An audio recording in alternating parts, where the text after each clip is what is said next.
Book 2, The Ringing Cedars of Russia, by Vladimir Megre. Chapter 1, Alien or Man?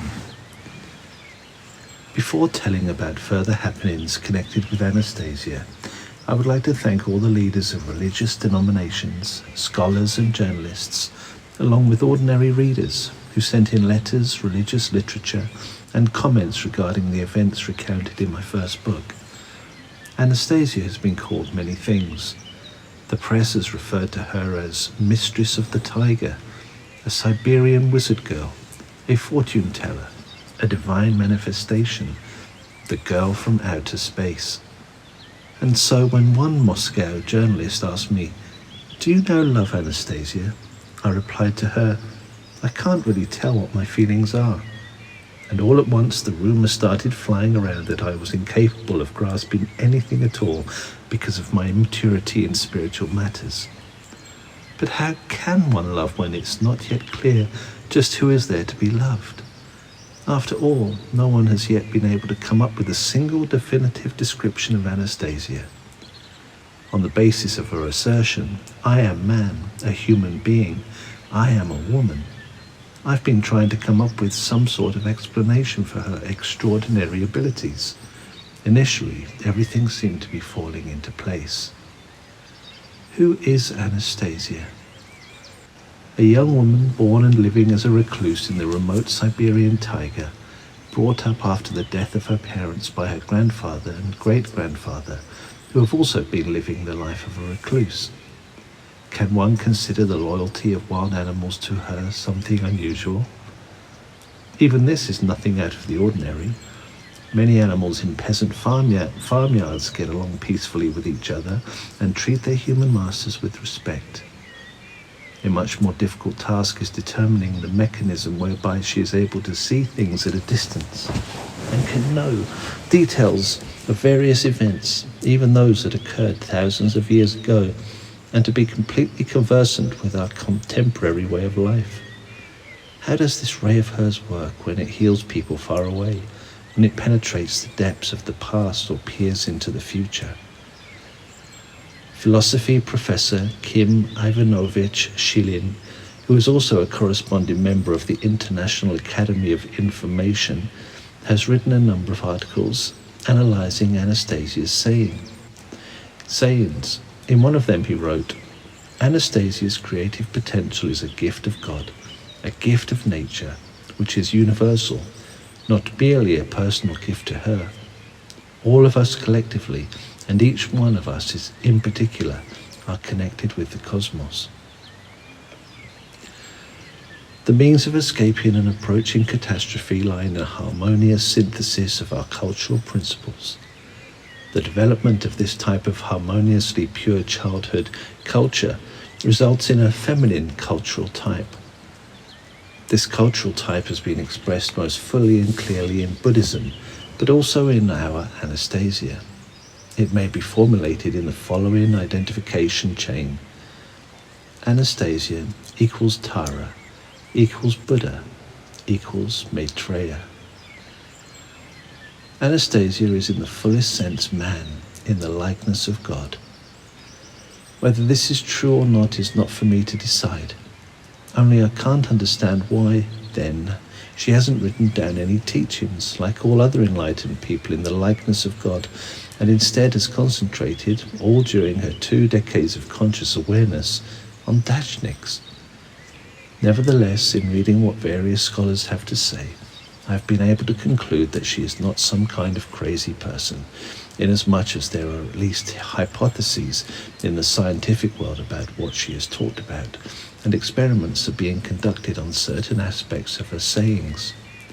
So, for example, to the question, "Anastasia, by what means do you discern and depict all the different situations of thousands of years ago, and even decipher the thoughts of the great thinkers of the past?"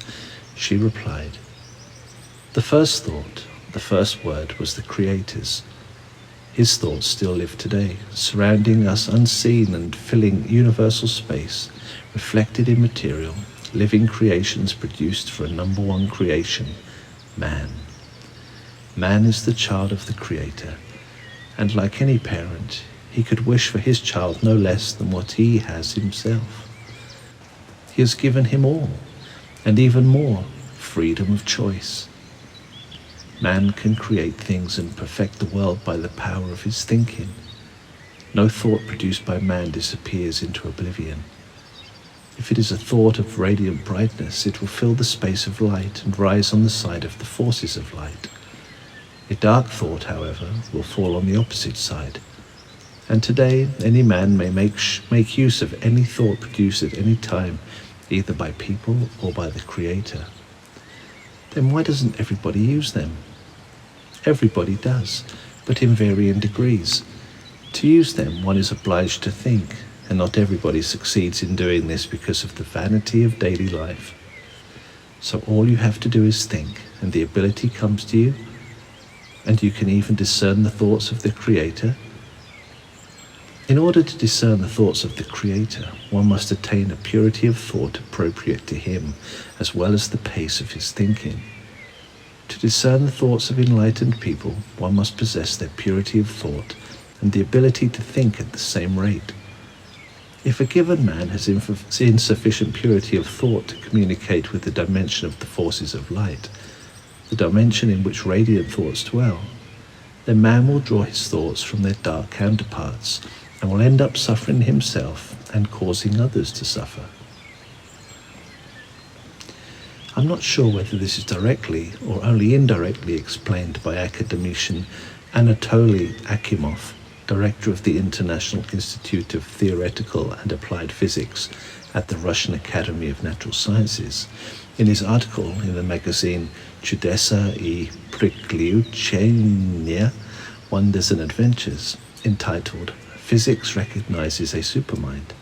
He writes as follows: There have existed and there exist now two schools of thought, two models of perceiving nature. One model is associated with Western scholarship, i.e. knowledge gained on the methodological basis prevalent in the West, evidence, experiments, etc. The other is the Eastern approach, wherein knowledge is received from an external source through esoteric means in a state of meditation. Esoteric knowledge is not something acquired, it is considered a gift to man.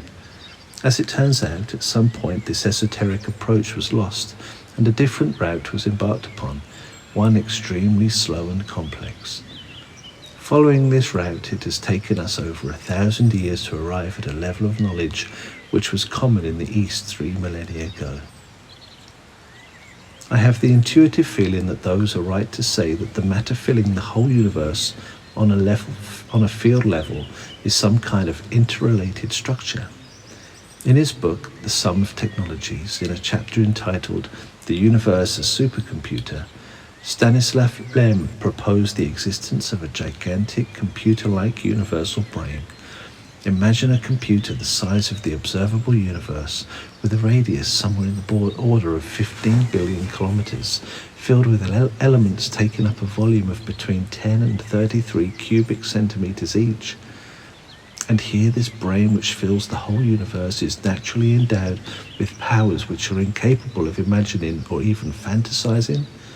But if you take into account that in reality this brain functions not according to any computer principle, but on the basis of torsion fields, then it all becomes clear.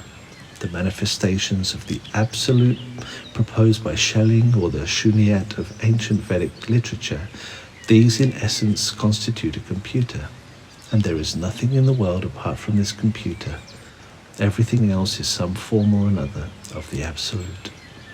This is what academician Vlail Kaznachev, active member of the Russian Academy of Medical Sciences, wrote about the ray in his article, Living Rays and a Living Field, in Chudesa и Приключения, Wonders and Adventures of 3rd May, 1996. Vernadsky was probably right in asking the question, how does the ideal, which is mental, translate the planet Earth into its new evolutionary phase? How? If you say only through labor, only through explosions, or only through technogenic activity, such a primitive answer will not do. There is factual evidence showing that man is capable of exerting a remote influence on many electronic equipment readings. He can throw the measuring device out of whack, and that from far away. Here in Novosibirsk, experiments are taking place on telepathic communication with Norilsk, Dixon, Simferopol, and Tiamen, as well as an American center in Florida, and the remote links between man and man, as well as between the measuring device and the operator, register accurately and reliably. We are confronted with an unknown phenomenon, the interaction of living substance over huge distances. These articles, unfortunately, contain many unfamiliar terms along with references to works of other scholars. It would be quite a task just to read them all, let alone make sense of them. Still, I have found out that scientists are aware of man's capability to make contact at a distance. They are aware too of the universal data bank used by Anastasia. She calls it the dimension of the forces of light, home to all thoughts ever produced by mankind. Modern science also speaks about this phenomenon, which it refers to as a supercomputer. I then had to figure out how I, who had never practiced any literary art, having never been trained for it, managed to write a book which continues to excite so many people. When I was in the Taiga, Anastasia told me, "I shall make you a writer. You will write a book, and many people will read it. It will have a beneficial influence on the readers." Now the book has been written, and one might suppose that it was all due to her involvement, but then one would have to figure out how she influences other people's creative abilities. However, nobody has yet managed to figure this out. It might make things easier, of course, to pretend that I myself possessed at least a little talent and was simply setting forth the interesting information I had learned from her. Then, it seems, everything would fall into place. Everything would be explained. There would be no need to waste any further time on reading scientific or religious literature or badgering specialists with questions. And here Anastasia presented a new phenomenon for which neither I nor any of the people who have been helping me can find an explanation to date. You may remember me writing in Book 1 what she said 2 years earlier. Artists will paint pictures, poets will write verse, and they will make a movie about me. You will see all this and think of me. To my question, "What do you mean, can she predict the future?"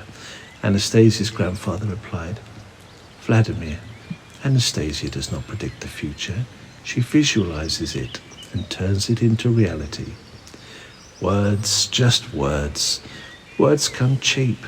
And to be honest, I didn't pay too much attention to these words, dismissing them as mere metaphor, since I had absolutely no way of even imagining how accurately everything Anastasia said would turn out to be true in real life. But the incredible does happen.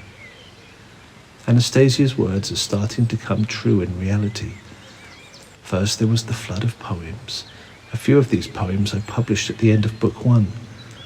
Next, Anastasia Club started springing up in various cities.